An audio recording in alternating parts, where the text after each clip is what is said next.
In this episode of the Ultradilute Podcast, I had the pleasure of speaking with my former classmate, Kristina Jermain of North Star Homeopathy. She was in the same full-time program that I was in and has just opened her own practice in Huntsville, Alabama, although seeing patients online all over the country. And it was really nice to connect now on the other side of our coursework and our clinical supervision to sort of just take a temperature check on where we're at in launching our own practice. I think it's a fascinating time to be involved in homeopathy as there's greater awareness and the potential for it to grow into a more mainstream practice. And I think that's something that both Kristina and I are very committed to helping support. So I hope you enjoy this episode and get to hear from someone who has gone through a similar program as mine and who's coming to homeopathy for different reasons, but found it to be essentially where she wants to put her life focus going forward after a career as an educator. So thanks for listening, and I hope you enjoy our conversation. Kristina Jermain, it's really good to see you. It's been a few months, and I really appreciate you coming onto the podcast today and taking a few minutes to talk about what it looks like to be starting your own homeopathy practice, having just graduated from Academy of Homeopathy Education. And I'd like to just hear from you. Like, how would you introduce yourself these days? Oh my gosh. That's a loaded question. Well, I now am introducing myself as a homeopath. I've been, in my practice for just a month now, after having been in supervision for the last several months. So I'm a homeopath, I'm a mom, I'm a former educator. Um, and I'm just getting my practice up and running and helping those people out there who need help. Yeah. And I really am so glad to talk to you today because I've enjoyed so much getting to know you over the last few years as a colleague and as a fellow student in Academy of Homeopathy Education. And you've inspired me and others in our cohort with just the way that you've developed your practice with such care. For people listening, Kristina and I both went to school in the full-time program over the last couple of years at Academy of Homeopathy Education. And, and I just wanted to chat with you today to just ask a few question to sort of see, where you're at, but also to just allow listeners the opportunity to get a sense of what it's like to be a student, to learn homeopathy, to essentially open doors to new career paths, particularly a little later in life. I just welcome this opportunity to just hear from you and talk about some of those things. And maybe to start, could you share, how did you come to homeopathy? How did you discover it? Was it something you've always loved? Is it something that you found out about? I would just love to hear, that story from your perspective. Sure. Well, thank you for that very nice introduction, by the way. That was very flattering. And yeah, so I didn't always know about homeopathy. I discovered it, it started because of my oldest child. She's 11 now. And when she was about 14 months, she suddenly lost all of her language and her social skills, like pretty much overnight. And and about a year after that, she was diagnosed with severe autism. Now, when they diagnose autism, they do it on levels. It's 1, 2, or 3, and 3 being the most severe. So she'd be a level 3. But the process of getting there was really exhausting. And when we finally had the diagnosis, the psychologist basically said, "Yep, she's got autism. Good luck," and just kind of sent us out, and we didn't know what to do. There wasn't much guidance. Her pediatrician didn't really have answers either. And I was just kind of left wondering how my child could be so, quote unquote, normal and developing normally one day and then so different the next day with no explanation. And so I just kind of slipped into like a super sleuth mom mode, and I looked everywhere for answers, and I got her into traditional therapies for autism, and then just started exploring different approaches. And so I first encountered homeopathy through a non-classical homeopath, and so there were a bunch of detox protocols, which were messy and incredibly aggravating. And I learned later it's because, that's not really how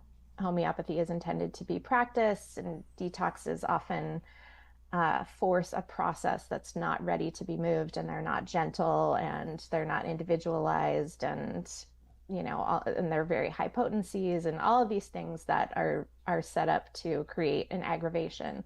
But at the same time, I could tell that something was happening. I saw some changes. She had, just one example, she had chronic diarrhea, and then by the end of one of the protocols, it was completely healed. So I could tell that something was happening, and that we were actually touching something, but the benefits were not outweighing the costs. And then about 4 or 5 months after she was diagnosed with autism, she developed PANS, which is pediatric acute onset neuropsychiatric symptom. PANDAS falls under that umbrella. That's triggered by strep, but PANS is triggered by other things. And her triggers were mold exposure and a tick bite. And again, she changed overnight. And at the time, there wasn't a lot that was known about PANS. It was kind of a controversial diagnosis, and so nobody would diagnose it, and just told me that it's just that her autism was getting worse. But it didn't sit right with me, because she was a pretty calm kid and a happy kid, and then all of a sudden she wasn't. It was just like rage and screaming all day, every day, and sometimes waking up during the middle of the night screaming. And because it's autoimmune, and it causes the body to attack the brain, so she's just she's in a lot of pain. And her homeopath that I was working with at the time couldn't fully help, and nobody in the allopathic medical world was really helping. And so I took a break from homeopathy and did a little bit more research, because I knew there was something there, but I just hadn't found the right path yet. And then eventually I found a more classical homeopath, and within the very first month, her most severe symptoms were relieved. I mean, she was back to being her happy self. She had stopped screaming. And it was life-changing for her and the whole family. But the way that practitioner, who was actually a naturopath and not a certified homeopath, the way that she practiced also caused a lot of aggravations. And so again, the benefits didn't really outweigh the costs. And when I started studying at AHE, that's when I realized that, oh my goodness, this is not true classical homeopathy as Hahnemann intended. And we know that classical homeopathy is all about gentleness and precision. And so I switched to an AHE grad at that point. That was a couple of years ago. And she's had the smoothest, most balanced progress we've ever had since then. And so it's really her journey and my journey with her, and my desire to help her and to understand her and what's going on with her. That's what brought me into homeopathy. And so now it's just been my life's next calling. Yeah.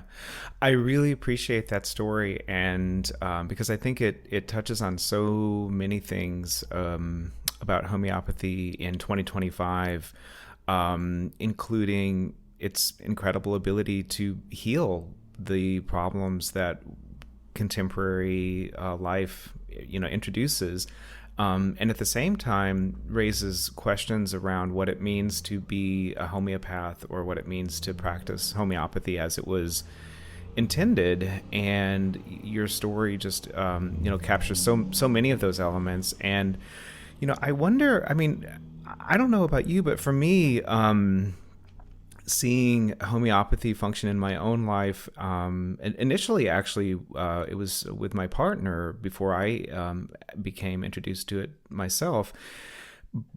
And luckily, he worked with someone that was a classical homeopath who, knew what they were doing. But that was kind of a stroke of luck in some ways. And it was really surprising for me to learn how many people are practicing things that they call homeopathy that are of a questionable nature. I don't know how else to put it. And I that's been kind of a tough pill to swallow, to just kind of get a sense of the lay of the land in that regard. But was that surprising to you? I mean, to just kind of understand the scale of people, or the playing field that we're entering.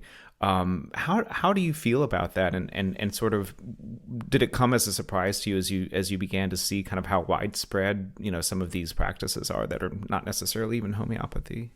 Yes, it did surprise me, and it surprised me also that, I learned that people can call themselves homeopaths with very little training from, just a weekend seminar that's not from an accredited institution and doesn't have, this rigorous program that you and I just went Mm-hmm. through.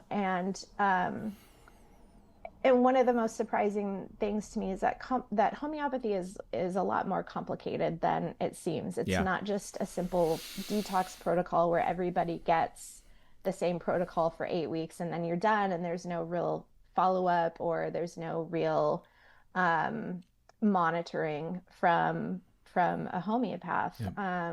And so, yes, it was surprising to me. And it was even surprising to me that, the naturopath that we saw who was practicing quote unquote classical homeopathy, it was one remedy at a time, which we know is one of the principles of classical homeopathy, but um, it did not follow the law of minimum dose. Hmm. And so because, my daughter was given repeated potencies, often repeated remedies, often in very high potencies, it began to make sense to me why she did okay when she was taking, 30C, for example. But then her homeopath would move through potencies and she'd get up to 10M and she'd be taking that daily. Wow. And, now I know why she was aggravating, because that's not how it's intended to be practiced. And I don't think we should be so rigid and inflexible and dogmatic to think that this is the only way to do it at Right. all times. I think we need some flexibility, especially in the modern world and as things change and evolve. But we also have, 2 centuries worth of clinical practice and evidence that shows us that this way of practicing works, and this way of practicing leads to lasting healing, where you don't have to take remedies forever, you don't have to Mm-hmm. take medication forever, you don't have to take supplements forever.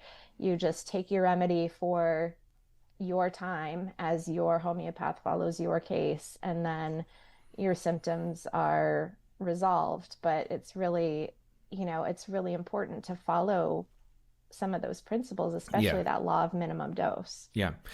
Yeah, I mean, and I think that also was very surprising to me, was just to learn. I mean, this is powerful medicine, and if you are not following a set procedure and a set way of following someone's pattern of healing, and you start applying protocols or daily high doses or those sorts of things, it really it produces results that are uh, quite powerful in a way that can be detrimental, Yes. and I think that's just something that is worth acknowledging sometimes, that this is real medicine, and it causes real effects, and as you just said, I mean, there's over 200 years of history of people understanding how it can be helpful, and how to best use it for that purpose. And I wonder, going into the field now as a new practitioner, having opened your clinic last month, how are you sort of seeing the field as a whole in terms of kind of where you can fit in and perhaps, kind of help broaden understanding around the principles of homeopathy as they were intended. Yeah, that's a good question. I think homeopathy is at such an interesting point right now because, on the one hand, it's still very misunderstood. There's a lot of misinformation out there. There's a lot of questionable ways of practicing, as we were discussing, and it's also so often dismissed, as placebo in the allopathic world. But on the other hand, more and more people are turning to it, Yeah. as they're searching for deeper, gentler, and permanent ways to heal, um, and approaches that really address the whole person, not just the separate diagnoses that they may have. And they're disenchanted with the medical system because they get, what, 7 or 8 minutes with their physician, and if they've got something wrong with their thyroid, they send them to one person. If there's something wrong with their kidney, they go to another person. It's not really, addressing the whole person, where that's, where the beauty of homeopathy is that we look at the totality of symptoms. And then, the physician just prescribes the same medication for everyone, and you're on that medication for life because it's not resolving the issue.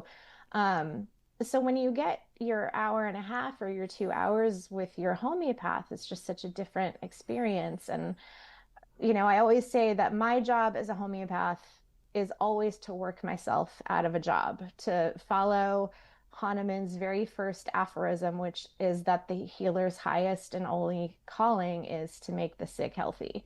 And I want to get my clients into such a solid state of health that they don't need me anymore. And so I hope that as more people turn to homeopathy, as they have been doing, and realize that, it really works well, and they begin to spread the word. And, that's how we get a lot of our referrals, is word of mouth. I hope that the field will move toward greater integration and be rightfully restored alongside other healing modalities, and also become more accessible to people who are looking for answers. And then it can also ease the burden that's currently overwhelming the healthcare system, because I don't blame the physicians for taking 7 or 8 minutes, because that's all they have. But we have the luxury of time. And so it's such a beautiful modality that can work alongside other modalities really well. So that's where I hope, to see it going. I agree. And, I was looking at the Homeopathy Research Institute website the other day, and they have a new video, and where they're sort of explaining how they see the field of research, going into the future around homeopathy. And clearly there's so little funding for research in homeopathy, but yet the positive efficacy of homeopathy is shown over and over again in study after study in peer-reviewed journals. And so there's such a promise for that to grow, and for there to be broader recognition of the field, and for it to become, more mainstream. And and in this video, one of the presenters made the comment that really stuck with me, which was, they just want homeopathy to be drama free, like to just be another to just be like another option that people can take. And if you choose to do that, it should be available to you without a lot of all of the emotion, or kind of all of the feelings that seem to just be so imbued in complementary medicine as a whole, and I think specifically homeopathy, for whatever reason. Right. And I found that to just be such a nice kind of encapsulation of, I think, kind of what you're saying, and sort of where I would love to see things go as well, which is just let it just do its job, and let people who are interested in it, be able to come to it without a lot of roadblocks, or a lot of unnecessary kind of emotion around it, and have it sit alongside conventional medicine, and support areas that conventional medicine maybe is not so good at, or vice versa. I guess kind of going in a slightly different route, thinking back to our school days, what did you find most surprising to you about being a student? Yeah, it was interesting for me because, I used to be a teacher, and to be sitting on the other side of the table again Yeah. was absolutely interesting. But I think, one of the things that I was really able to appreciate about AHE is the quality of the curriculum, um, and, the strength and the diversity. And so what really surprised me, once we started getting in and learning, is that, you know, homeopathy is a complete system of medicine. Mm-hmm. So it's got Yep. its own theory and philosophy. And so learning about all of that, the history, the theory, and the philosophy, and how it evolved, from 200 years ago to now, and really having that background and setting homeopathy in its historical context was just really helpful to understand, how it started, and then really how it started to stray Mm-hmm. from the original path, with some people choosing different ways of practicing it, and how all of that context is just so important in understanding how to appropriately practice homeopathy today. And another thing I wanted to mention is that, we in our program, we're also trained in health sciences. Right. And I think that's important, that we're able to recognize the limitations that homeopathy might have in a Yeah. case, and we can make an appropriate referral, um, if necessary. Whereas, some of these weekend seminar people don't have that depth of training. And so I just think that's really important, to be a safe practitioner. Yep. And so I also really appreciated that about our education. Yeah, I'm glad you said that, and I couldn't agree with you more. I think that, well, two things. I think the quality of the curriculum, I thought was extraordinary, and was extraordinarily thorough in the sense that it shows where homeopathy originated, and as you said, also has shifted over time. And then yeah, that point of understanding larger conventional practice and where the boundaries of homeopathy might sit within or around that, was just it seems like such a necessary component of being a health practitioner. We've talked a little bit about where we'd like to see the field go, and sort of how people who come from the kind of training that we do are working towards that. And I wonder, having the personal experience that you had with homeopathy and learning it in this rigorous manner,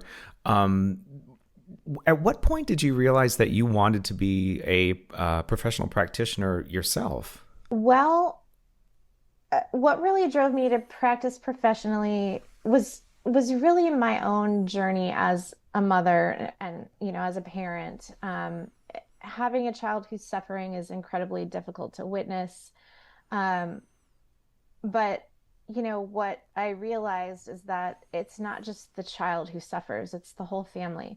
Mm-hmm. And when you begin to heal with homeopathy, just one person in the family, it changes the whole energy of the family, changes the whole family dynamic.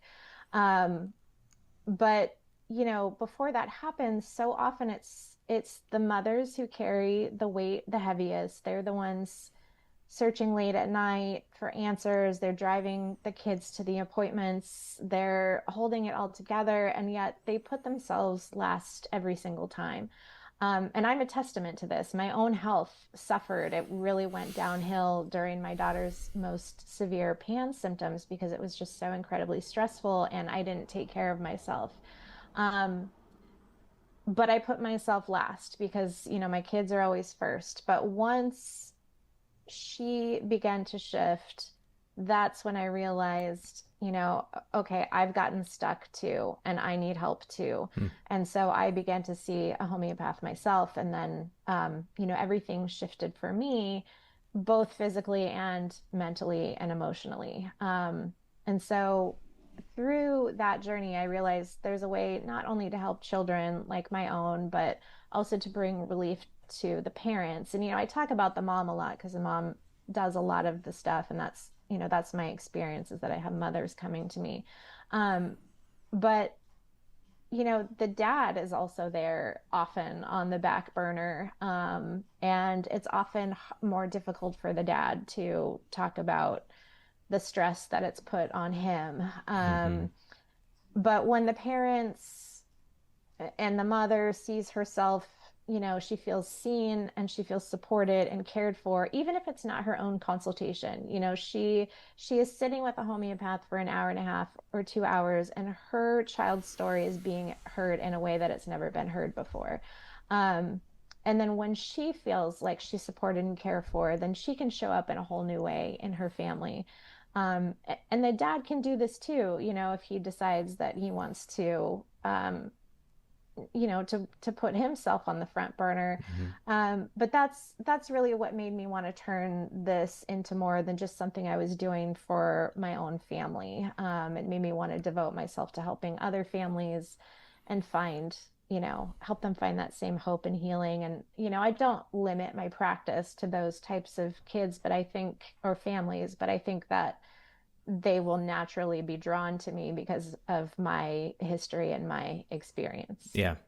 Yeah, I hear you. And have you had the experience where you've seen people in conversation with you or consultation with you make connections in their own health just from talking to you, which has been really interesting for me to see also, where they're the ones living, they're in their bodies, yet they'll make a connection between a physical symptom or an emotional symptom that they just wouldn't have otherwise, until they have that space to actually talk about it, which I find fascinating. And it is fascinating, and it's really cool to watch. Like, there's just been a lot of light bulb moments in my consultations where they just get so much clarity. And we always hear in school that the homeopath is the first remedy, and it's just really so true, because all of these realizations come to light during that first consultation.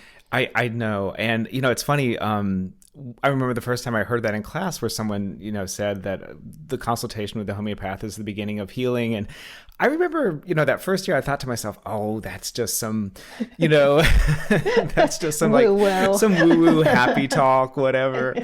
And but I have completely changed my tune, because I've seen it multiple times now, where and it's really interesting to see.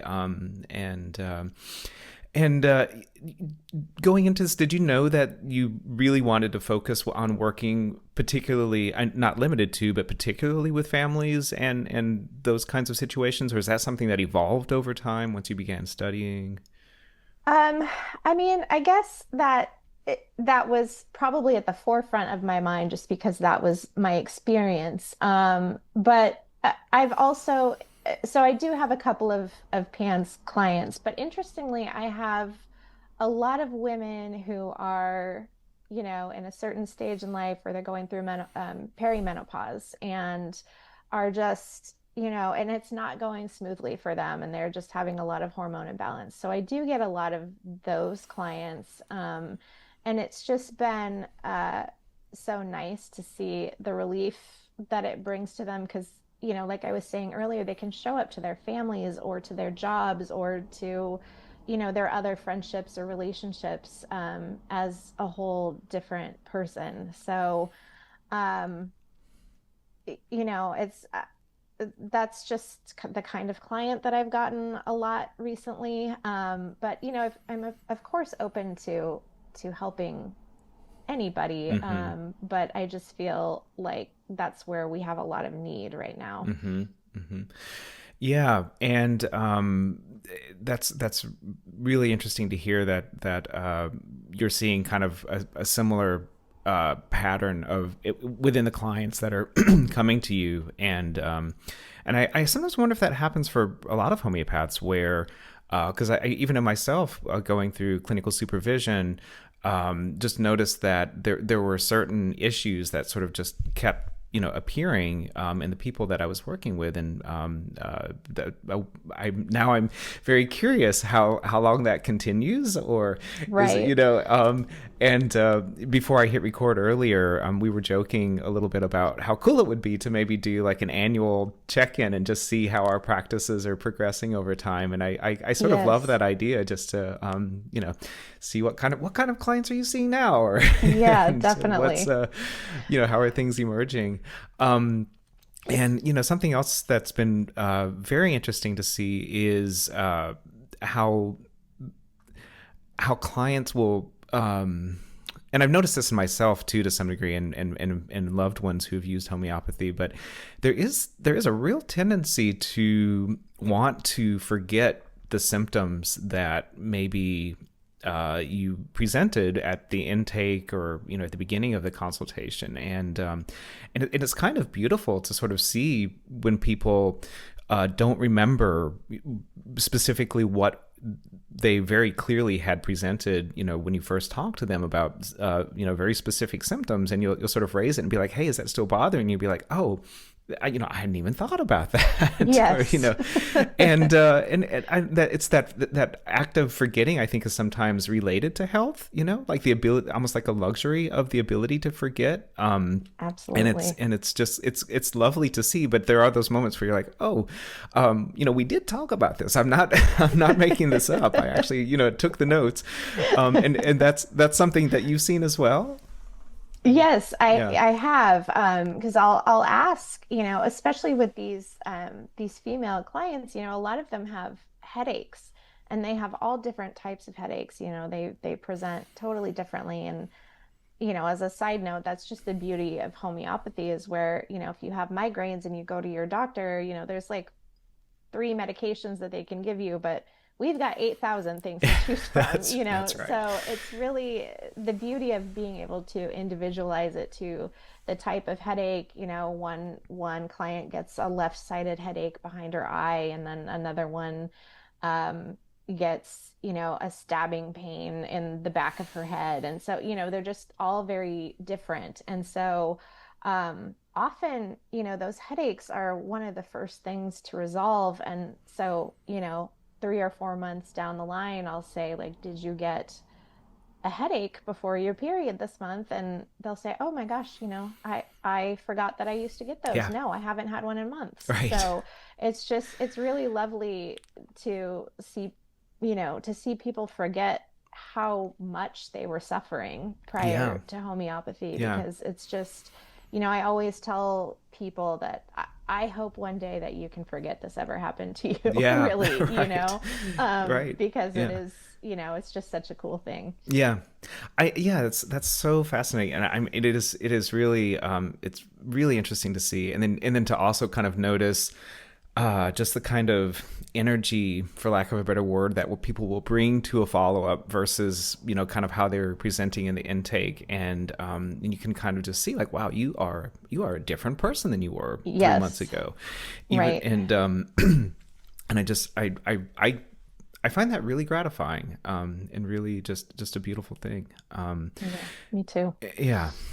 And and that also opens the door to a question that I know on your Instagram the other day you were addressing, and I thought provided some really lovely analogies into to kind of how to answer this question. But when we talk about these stories of how we've seen it be successful, a question that comes up is, how does it do this? What is it doing? How does it work? And I think there are so many unknowns around that question. But I wonder, how do you answer that when people ask you? Yeah, so I tell them that it's really all about resonance. And the two analogies that I used the other day were, the first was out of a tuning fork. So when you strike it, it begins to vibrate, it emits sound waves. And if there's a nearby tuning fork that is on the same frequency, it will also begin to vibrate and emit sound waves. And we call that resonance. And we know that things can resonate without ever physically touching.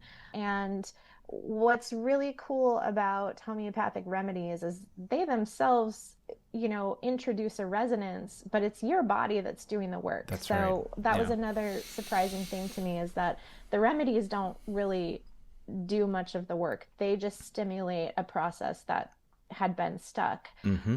And so when something resonates within you, then you begin to vibrate and you begin to move, and where your body was stuck before begins to get into motion again, and then resolve those symptoms Yeah. itself. It just needed a little nudge to do it, because we get stuck for whatever reason. Yeah. I'm also reminded of the fact that humans were taking willow bark as an early form of aspirin thousands of years ago, before anyone had a sense of how quote unquote it worked. And it wasn't until 1971 that there was even a kind of a scientific understanding of the mechanics of aspirin, and this is after thousands of years of having used it. And I think that's just one example. And I think in terms of what we see and empirically observe, that the resonance that you're describing is exactly, what's happening, and that it does help the body get unstuck in a way that it was stuck. And do you think that there's going to be a day down the road when when scientists uncover something that's currently not known, and then everyone will be like, oh, that's how homeopathy was working. Do you see that day coming? I hope so, Yeah. because I think, we're at a point where we really need to start thinking out of the box. Because if we look at, traditional clinical trials that test traditional medicines, it's always tested on a biochemical level. Mm-hmm. And so when they begin to test homeopathy or homeopathic remedies on that same process, they work on two completely different processes. So a homeopathic remedy is not going to work in a biochemical trial just the same way as a medication wouldn't perform well, in a homeopathy trial, or in a physics trial, or Mm-hmm. something, a frequency trial. Mm-hmm. So,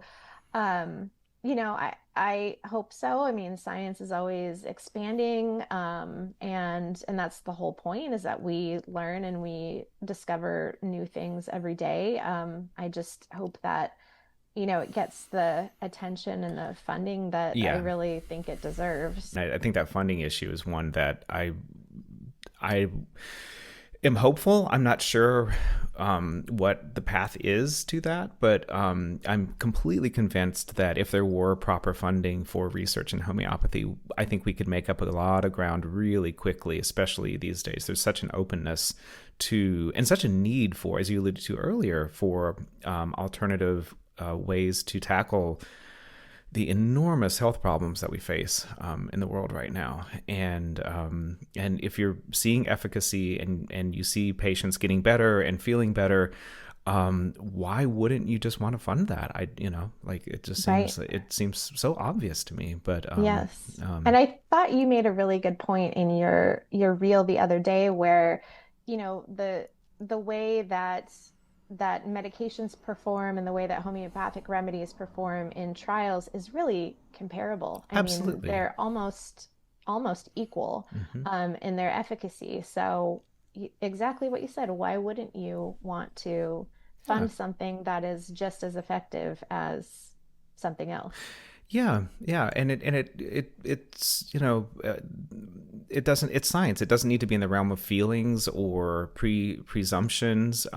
If I think just going in with an open mind and being like, hey, like let's explore this, or let's try to learn more or make it more available. Especially when you see that it's not producing anything close to the kinds of side effects that you see in conventional medicine. I think the thing that concerns me about that is I feel like it's such a systemic issue, that it's more than just a few people can solve, I feel, Right. and that's where I have concern about the ability to get more support for it. But I don't know. Enough people start seeing the benefits in their own lives, and then suddenly things can change. So Yeah. that's certainly something that I would love to see. while we're on the topic of those 8,000 remedies, and this is a silly question because but luckily I warned you in advance that I was going to ask.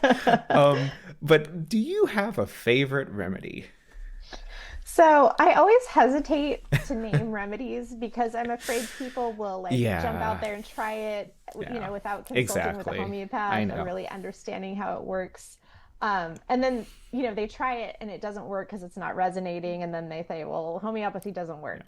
yeah. But I have to say that I have a soft spot for lachesis. And that is because that was the very first remedy that I recommended for my very first client under supervision. Uh-huh. And it just changed his whole life. And in the best way possible. Mm-hmm. He's been with me for over a year now. He followed me into my private practice after my supervision was over, and I just loved watching the way this remedy resolved some of his biggest obstacles that Mm-hmm. really got in the way of him living his life. And so just to see those things resolve, and he's able to do what he wants to do, um and he is actually just finished his remedy. So he came to the end of it, and now we're just going to take a little pause and see where things go, and Mm-hmm. what to do next. Mm-hmm. But it was so cool for me to have like a success right Yeah. away. And so I just have a soft spot for lachesis. And Yeah. I love snake remedies in general because people tend to have a fear of snakes, and that like this remedy is made out of what. Right. But it's just, they're such beautiful remedies for so many different Yeah. conditions. So now whenever I go out and for a hike or whatever, and I'll see a timber rattlesnake, I'm like, oh, Hey. there's a remedy made from that. Right. Yeah. Yeah. But yeah, so lachesis, I've just got a soft spot for it. Oh, I love it. That's such a great story, and for all the right reasons. And I know, isn't that, it's so invigorating when you just see the change that a remedy can make, and as you pointed out, when it resonates. Because if you gave Yes. lachesis to someone with whom that wasn't resonant, then that you wouldn't see the success that you're describing. But yeah, that's so cool. What's kind of upcoming for you? Like, what are you, now that you are deeply embedded in the process and the practice itself, and as you grow your own clinic and your own practice, how are you thinking about development now for for yourself? I think you're someone who's going to you're going to continue developing. Yeah.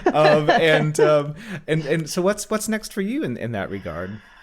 Um, that's a good question. I think for now I'm just kind of taking a breath, but I mean, I really, I see my role as helping to carry, my vision of homeopathy forward, Mm-hmm. that it's going to be an increasingly important and recognized healing modality. And so, I'm obviously going to keep working for my clients, and bringing in more people and helping them, get back to a better state of health. But I also think that, just education about homeopathy is really important. So I don't exactly know what form that's going to take now. I mean, I post on my Instagram, I do these Mm-hmm. weekly homeopathy walk and talks where I Mm-hmm. just take a question that people have about homeopathy and just talk about it for 3 minutes. And what I find is that I could say so much more. It's really hard to condense that into 3 minutes. And so I want to find some sort of forum where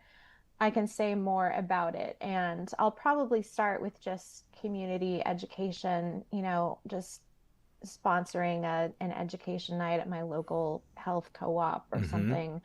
Um, and then, see how it evolves from there. But, I'm interested in, all of these conferences and further continuing education opportunities, just because there's always so much new information Mm-hmm. coming out, and particularly about research. So, Yes. Yes. I really hope to keep up on that too. Yeah, and I just learned about a conference right before the research conference in Connecticut at the Harvard Medical School. It's not a homeopathy conference, but I wonder what your thought is on this. I feel like it should have a homeopathy component because it's a whole conference on essentially mind, consciousness, and the body. I mean, they have, doctors who are looking at emotional health and physical health and how those two things relate. And I was looking at the lineup and I was like, oh, there really should be a homeopath speaking at this because this is exactly, our comfort zone in many ways. And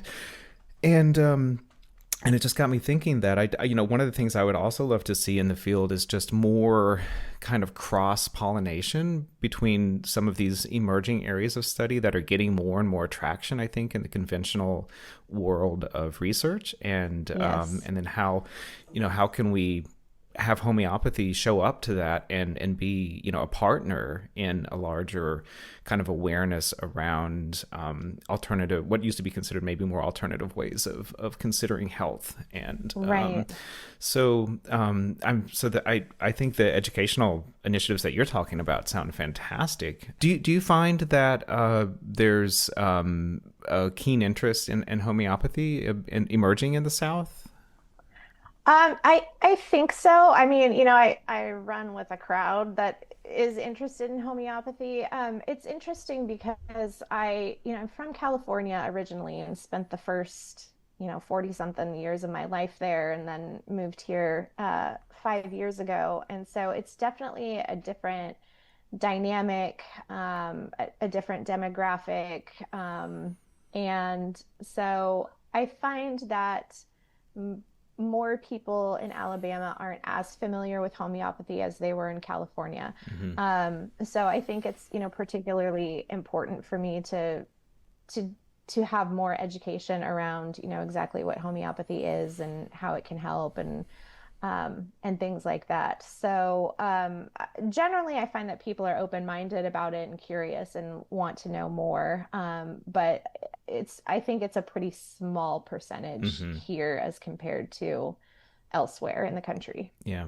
And your practice is online or in person or both? It's online right now. I've had a few people actually ask me if I wanted to share office space with them, but I'm Hmm. not ready to do that yet because Mm-hmm. I homeschool my oldest child and somebody's got to be home with her. Mm-hmm. So that's kind of out for now. Um, and I just find it more convenient to be online and it's actually more convenient even if somebody lives in the same town as I am because you don't have to leave your house, you don't have to get Yeah. dressed. You don't even have to shower in the evening, Right. So I just find Yeah. it's very convenient for a lot of people to have it online. Yeah, yeah. No, I hear you on that count, and that was another thing that was surprising to me too was just discovering how homeopathy is fully functional as an online modality, and it's beautiful to see that is possible. Yeah, And I think a lot of people are surprised about that because they have a misconception of what yeah, homeopathy is because we look at our clients, but we don't examine them or do mm-hmm, anything that a doctor does. We're not practicing medicine. So I think people are surprised, but really we're recommending remedies based on symptoms and it's helpful to look at a person's face or complexion or if they have issues going on with their skin to see it, but that's when the camera comes in handy or I'll yeah, ask for pictures of a rash or whatever. mm-hmm. So it's just, but then when people start to learn more about what it is, then having an online consultation makes a lot of sense. Yep. Yeah, I hear you. And great. Well, I have really appreciated having this time with you today, and I know you're very busy, Me too. and so I'm glad to connect, and maybe this can be the kickoff of a fall check-in.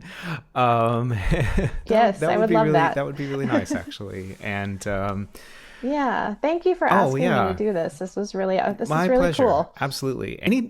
Anything else that you'd like to share about where people can find you? Sure. I am North Star Homeopathy is the name of my practice. It's at northstarhomeopathy.com. And I also have an Instagram account, which is at North Star Homeopathy. So that's me. Thank you. Yeah, that's great. And I'll put your contact information in the show notes for the podcast as well. So great. Thanks, Roddy. Yeah, well, great to see you today. And best of luck with everything. I hope the summer will end at some point down in Huntsville. When I talk to my family, it sounds like it's still strangely hot down there. It's hot. It's starting to wind down, but it's like we have these nice cool days, and then the next week it's like 100 degrees and 80% humidity. So. Yeah, that shouldn't be happening. It shouldn't. That shouldn't be. Even for the South, that's too much. Oh, man. Yeah. Well, hang in there. So. Yeah, thanks, and good luck to you.